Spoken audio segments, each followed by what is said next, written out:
महिला आरक्षण का पुरजोर समर्थन करते हैं और 33% नहीं, हम तो कहते हैं कि आबादी जितनी आबादी उतना हक। उनका जो लेटेस्ट सेंसस की जो रिपोर्ट आएगी 2027 की, उसमें जितनी आबादी है उतना उनका करिए आरक्षण, लेकिन उसमें हर वर्ग का प्रतिनिधित्व होना चाहिए।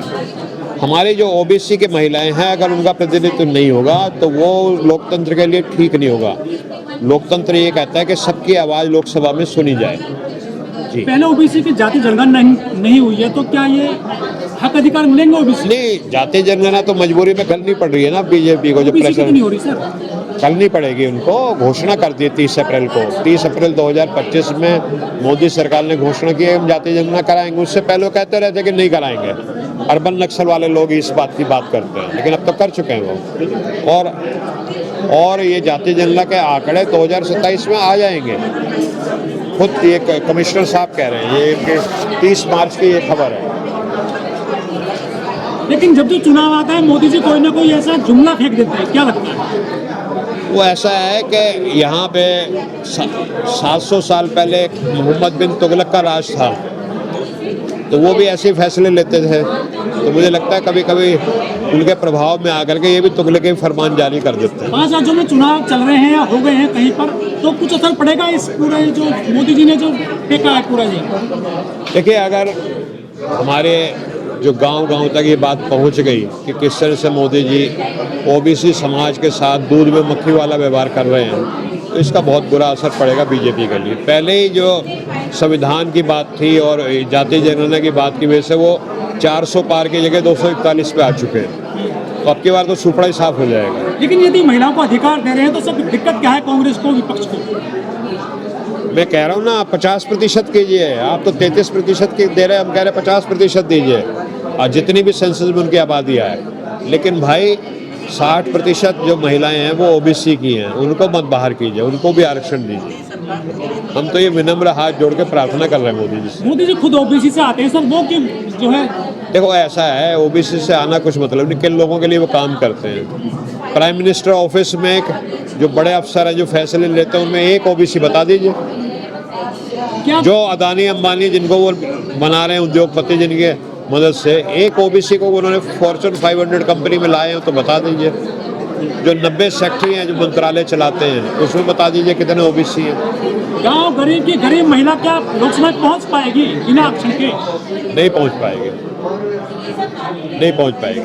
तो हक अधिकार की बात करते हैं मोदी जी, सबका मिलेगा, आखिरी पायदान पे जो महिला बैठी है। हाँ, बिल्कुल गलत बात है। मोदी जी कहते कुछ हैं और जो उनके जो कर्म है उसका कुछ और अर्थ निकलता है। तो क्या सदन में जो अपर कास्ट की महिला या जो क्रीमी लेयर में आती है वही महिला पहुंचेंगी क्या ऊपर सदन में? निचली से अभी भी देख लीजिए ना, कौन महिलाएं चुन के आई हुई है इससे पहले।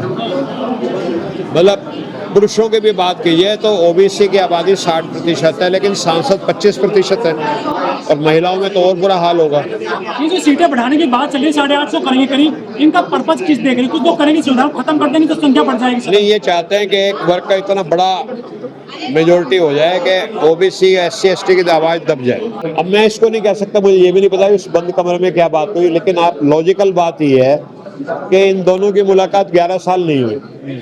11 साल में पहली बार बंद कमरे में मिलते हैं। पब्लिक फंक्शंस वगैरह में मिले हैं, दुआ सलाम, राम राम, जय हिंद, जय संविधान हुआ होगा इनका, लेकिन बंद कमरे में PM आवास में नहीं मिले। PM आवास में 11 साल में पहली बार संचालक जी गए और अगले दिन ही ये फैसला आ गया।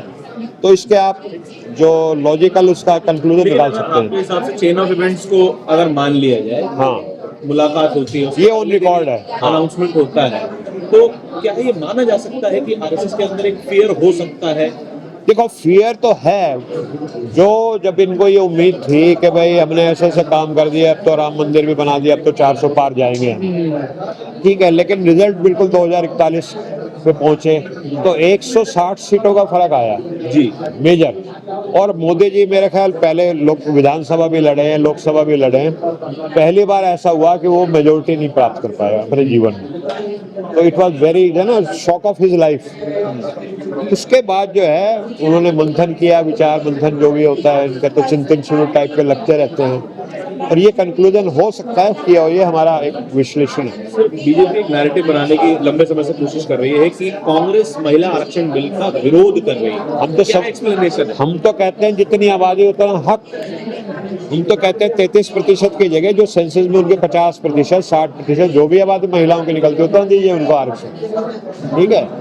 लेकिन कोई वर्ग उसमें से मतलब बाहर नहीं किया जाए, SC हो, ST हो, OBC हो, सबका प्रतिनिधित्व होना चाहिए। संभावित इस बिल में कोई डेफिनेशन तो है नहीं कि किस वर्ग की महिलाएं होंगी या फिर महिलाओं का सोशल बैकग्राउंड होगा, ऐसा कोई डेफिनेशन होना चाहिए हमारे देश के हिसाब से, जो जिस तरह का हमारा देश है, जो डेमोग्राफी है हमारी, उसमें ये होना चाहिए कि SC के भी आरक्षण हो, ST के आरक्षण हो, OBC का आरक्षण हो।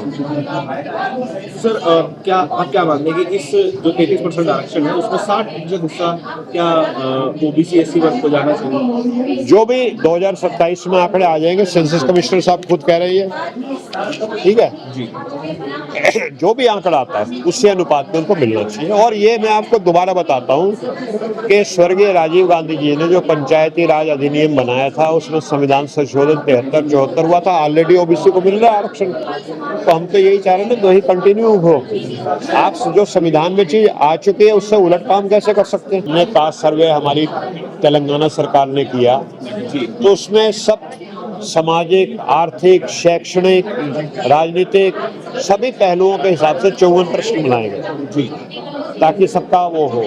अब इसमें आप पूछ रहे मकान कच्चा है, पक्का है, छत कच्ची है, पक्की है, घर में टेलीविजन है या आपका कंप्यूटर है, स्कूटर है, कार है, ठीक है, आप उसकी आर्थिक स्थिति पता लगा रहे हो परिवार की। क्या EWS पे ज्यादा फोकस है समझते हैं? हाँ? क्या EWS पे ज्यादा फोकस? नहीं, EWS पे भी रहे फोकस। हम चाहते हैं जो भी कमजोर वर्ग है उसको, सरकार का काम होता है हर कमजोर वर्ग का उस सहायता करके उसको मुख्य धारा में लाया जाए, तो उसमें कोई बुराई नहीं है। हम तो चाहते हैं कि OBC भी डालें, आप EWS का भी डालें। मैं क्या करूँ, हमारी बड़ी बहन है, इस पर मैं अपनी बहन पे भी PDF कमेंट नुकसान होगा क्या सर? PDF नहीं। अब देखो हमारी बहन जी ने किन परिस्थितियों में क्यों किया है, पहले वो लड़ती थी, अब क्यों नहीं लड़ती, मुझे नहीं समझ में आता।